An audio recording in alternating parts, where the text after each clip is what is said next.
Ahora, el Che nació en Rosario. No debió nacer en Rosario. Nació de Rosario por casualidad. Yo venía desde Caraguatay, al norte de Buenos Aires, más o menos 2000 kilómetros, donde estaba trabajando, fabricando un yerbal, o un yerbatal, como dicen los que hablan buen castellano.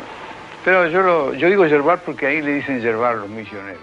La familia Guevara llega aquí a Caraguatay más o menos a fines de octubre del año 1927, cuando todavía Celia de la Serna, la madre del Che, estaba embarazada de prácticamente 3 meses. En aquel entonces toda esta parte de Misiones prácticamente era conocida como territorio virgen. La familia había comprado de una empresa colonizadora que era la Misionera alrededor de 200 hectáreas de tierra. Entonces la intención de ellos era venir a Misiones y sumarse a la explotación de el oro verde, que era justamente el trabajo con la madera nativa y la yerba mate.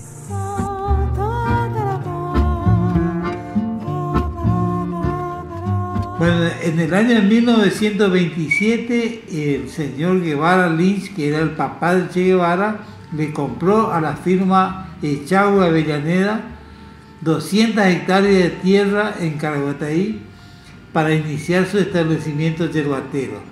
Por dichas tierras, según el libro que nos consta, él pagó 12.000 pesos aproximadamente. Es lo que surge del libro que tenemos en nuestro poder.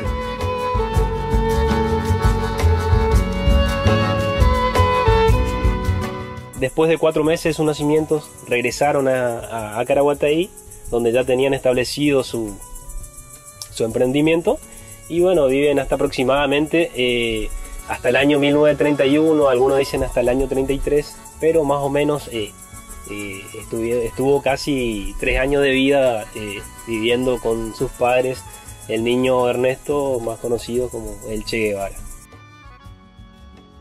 Ernesto Guevara Lynch tenía conocimientos de cómo se trabajaba aquí en la zona norte de la Argentina, entonces eso fue también lo que motivó un poco a venir a estas tierras. Por ahí ellos imaginaban de que aquí podían haber lo básico como para sobrevivir o algún pueblo casi formado, sin embargo no fue tan así. Cuando ellos llegan aquí a Caraguatay, la zona ni siquiera era bien conocida, no estaba bien explotada, había más o menos 25 familias, no sumaban 100 habitantes, familias polacas, suizas, alemanas, una familia inglesa, e inclusive también, bueno, con ellos obviamente los mismos nativos de la zona, ¿no es cierto?, algunos criollos. Entonces la vida se iba a complicar un poco. Tuvieron que vivir en un barco aquí a orillas del río Paraná, en su propio yate que se llamaba el Kid, con el cual ellos viajaban, y vivieron allí hasta que Ernesto Guevara Lynch construye, ¿no?, una casa que era totalmente de madera, sobre pilares de ladrillo con techo de teja, una casa con extremidades, con cocina, con baño, ¿no es cierto?, afuera, y con vista al río, porque el río en aquel entonces era la única ruta, la única vía de comunicación. Entonces se encontraban prácticamente a orillas de la ruta, que era el río Paraná. El papá del Che cuenta en su libro, mi hijo el Che decía, nosotros le pedíamos a Tete, llevar el mate para que la señora nos haga mate, traer el mate, y él aprendió a caminar llevando y trayendo el mate. Tropezó en la canaleta de donde pasaba un caño, y nosotros encontramos el caño, lo resguardamos, intocable, porque era en fin, importante para la historia real, y entendemos cómo se cayó, y Guevara Lynch dice, pero Tete nunca soltó el mate. Bueno, el mate lo acompañó toda la vida. Celia lo bañaba al bebé en agua del arroyo Salamanca y después lo ponía a secarse al sol sobre una manta, y bueno, y como ellos tenían justamente como si fuese una niñera de origen guaraní, que ellos cuidaron un tiempo porque algún vecino la rescató del río, una persona creo que de apellido Benson, y se las cede, se las entrega a la familia para que la cuide. De paso ella convivió con ellos y se ve que aprendieron varias cosas. Entonces, entre medio de eso, para la cultura guaraní, secarse al sol, ¿no es cierto?, genera de alguna forma defensas en la persona, lo hace inmune a algunas enfermedades de la selva, que es lo que, bueno, hablaban muchos especialistas de que era eso por ahí lo que tenía el Che. No fue inmune al asma, pero sí a cuantas otras enfermedades que podía traer la selva, porque nunca se supo de que él tuvo algún otro tipo de enfermedad más que el asma, que lo tuvo de chiquito y lo acompañó hasta el fin de sus días.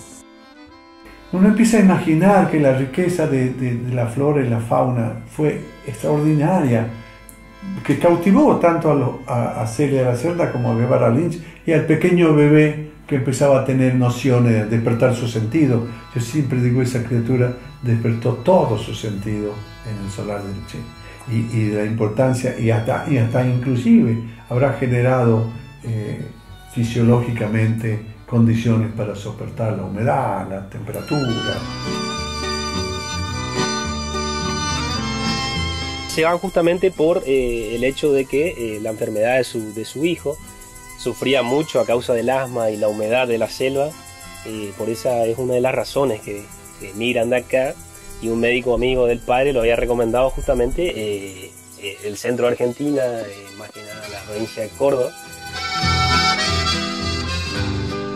Todavía se conserva una pared que era todo de material, que eso era el sanitario de la casa. Quedó lo que es parte de la casa, los cimientos, vamos a decir, y obras de que se tenían que amañar como para las comodidades básicas, como el agua, y que todavía queda una represa que por el sistema de ariete ellos transportaban el agua del arroyo Salamanca a su casa, que todavía quedan restos de caños que guiaban el agua del arroyo a su casa, vamos a decir, ¿sí?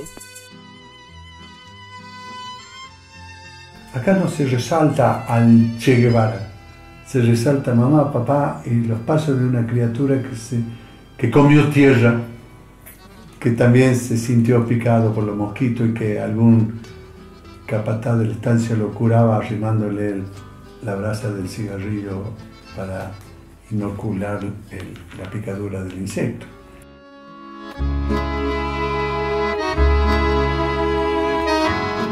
Desde que yo tengo, digamos, recuerdos del Che, lo relaciono con el mate. A Ernesto le gustó siempre tomar mate, desde muy chico. Bueno, hay cantidad de alternativas en su vida con respecto al mate. Por ejemplo, que Ernesto, cuando estaba muy afectado por el asma, él se automedicaba, no comer, y entonces vivía a mate amargo y arroz hervido.